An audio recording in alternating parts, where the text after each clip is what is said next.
Hello, I'm Dr. Jerry Scheidbach. I pastor Lighthouse Baptist Church in Santa Maria, California. And I'm your brain masseur. Get ready for your brain massage.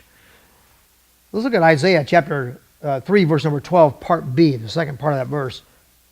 God laments, O my people, they which lead thee cause thee to err, and destroy the way of thy paths.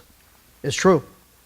Many in leadership in this state, California, and across the nation, are causing the people to err, and they're destroying the way of our paths. And God help us. Now, I'm responding to the speech delivered by a young lady at CNN's anti-Trump rally, and this will conclude my series of responses to that speech. In this segment, there is something I would hope that our young people will understand. Ask yourselves this question. Why are those on the left, turning to the children, turning to the young people to advance their agenda? Is it appropriate for the adults to use the children in that way, especially in our public schools and so on? Think about that. First of all, my friend, the adults in your lives, many of you at least, have betrayed you. I mean, you've not been taught your heritage as an American. You've been taught to despise it. You've not been taught the truth about God. You've been lied to in your schools throughout your entire life. You've been taught this fairy tale of evolution as an example. Did you know that some of the textbooks, in fact, I think most of the textbooks that are used in public schools today, continue to include in them those hoaxes that were proved to be false, those lies? Neanderthal, Piltdown, this kind of thing. Most of these schools continue to use these textbooks, and they know that they have lies in them. So what does that tell you? It's obvious what's going on here. And look, you've been betrayed. Speaking to our young people now. You've not been taught the truth about our founding. You've not been taught the truth about our founders. They're sticking Karl Marx economics in front of you and pumping that junk into your heads. You realize that? That's anti-American. That's contrary to our traditions and contrary to our nation. Our nation didn't rise to the power that it is today on Marxism. That's not the economic model this country has been built on and that has brought us to our prosperity. That happens to be the economic model, however, that was underneath Russia and brought it to its collapse. That was underneath Venezuela and brought it to its collapse. And every other place where it's been tried. But they're sticking this stuff in your head. Why? What's the agenda here? What's going on? It's been going on for a long time. Something needs to be done about that. But at the bottom line, my point here is that you've been lied to by the adults in your lives. And it's very, very, very sad. And it's really disheartening to see some of our young people falling into the hands and becoming puppets in the hands of these people who've been lying to them their whole lives. And finally, the Bible warns about a people that degenerate to the place where children become their oppressors and women rule over them. Yeah, the first part of that verse I read reads this way. Isaiah chapter 3, verse 12, part A. As for my people, God says, children are their oppressors and women rule over them.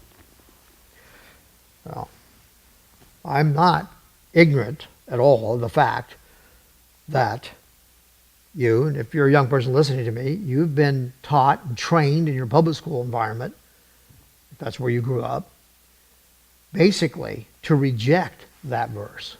And by the way, to reject probably just about everything in this book. And that didn't happen by coincidence. There's an agenda there to move this nation out from under God and to put it under government. And you need to understand that. You understand if your rights don't come from God, but rather your rights are granted to you by your government, then your government can take them from you at any time it chooses. We built a system here. By we, I mean Christian people, our forebears, our founders, built this nation under the idea that our rights are inalienable, that they come from God, not man, and that governments are instituted to serve the people, not the other way around. So anyway, that's what's going on. You're being used by people who have an agenda to undermine this one nation under God, and to subjugate the people, to subject them to a kind of tyrannical government as God rule. And it breaks my heart that you're not being taught the truth about all these things.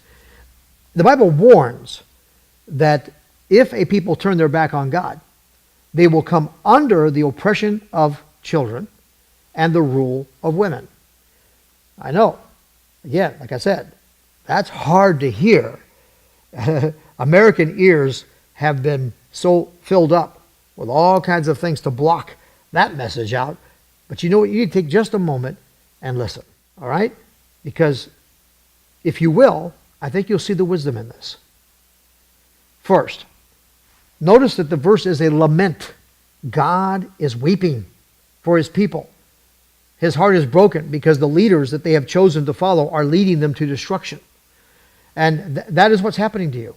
Second, the Bible says, let us reason together. So I appeal to you, let us reason together. Who among you, and again, presuming I'm speaking to some young people here, who among you that are in the age range of, say, 18 to 20, who among you would take seriously a group of seventh graders who got together and presume to lecture you and to tell you how you ought to live and stuff like this? I mean, hopefully you would be gracious enough to listen and hear what they're saying, but come on.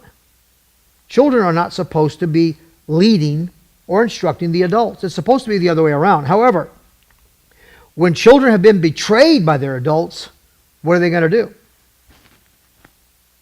Children are supposed to be following the adults, not the other way around.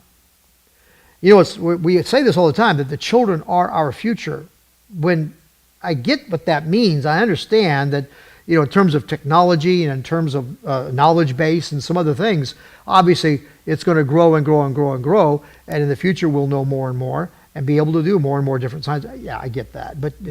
But in terms of living, in terms of life, in terms of wisdom, the children are not our future. We older citizens are their future. We've already lived through what they're going to be coming up to face. We've already been there. They're following in our steps. We're not following in their steps. If you have a 60-year-old person here and a 30-year-old person here, a 20-year-old person here, and then say an 18, 13-year-old person here, if we're all facing that way and we're following that kid, that's ridiculous. Turn around. Each of those is looking up to the person who has lived already in advance of them. I mean, think about it. God did not ordain that a people would be governed by women. And it has nothing to do with talent or ability. I know some amazing women leaders. Margaret Thatcher is a great example, in my opinion. Golda Meir, when I was a kid, I used to really admire her. Still do. Other people, there's so many that are fine. We got Michelle Malkin, Laura Ingraham. I mean, I could go on with all kinds of names of women that are very intelligent and very capable leaders. Don't get me wrong here. But my friend, from God's point of view, the Creator, who set everything up, He set the order of society. And He's the one that organized it so that men were to bear the burden of leadership and of watch care and the responsibility of protection and provision. That's upon man. And the woman is given that she might be a help and that she might build the nest, if you will, and take care and nurture and all that kind of stuff. Now, there are exceptions always in all these kinds of rules. I understand that. I mean, there are some teenagers that would probably make a much better governor than we have right now in California. I'm just kidding around. But my point is, it's not about, ability, intelligence, and all that kind of stuff.